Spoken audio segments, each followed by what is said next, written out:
to wear goggles or not wear goggles? That is the question. No. Today's video, we're gonna be talking about when you're first learning how to swim, if you should be wearing goggles or not be wearing goggles. And the answer might surprise you. And then show you a simple test that you can do at home to find out which one of those choices is right for you. Let's go.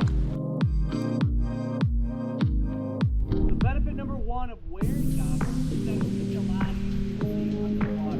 Check it out.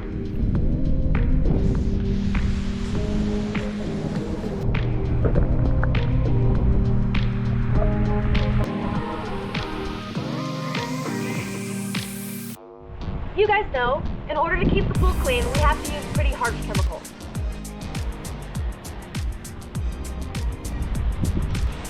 Nothing to see here. The benefit of wearing goggles is that they protect our eyes from the water that has these harsh chemicals in it.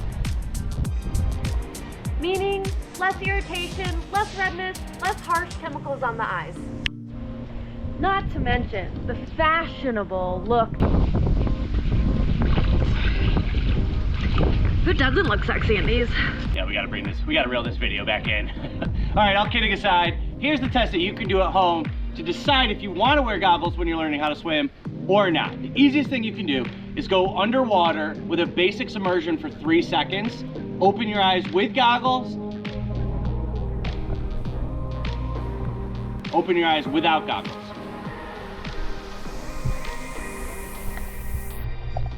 As a professional, I do lean towards wearing goggles. However, that simple test can determine if they're right for you.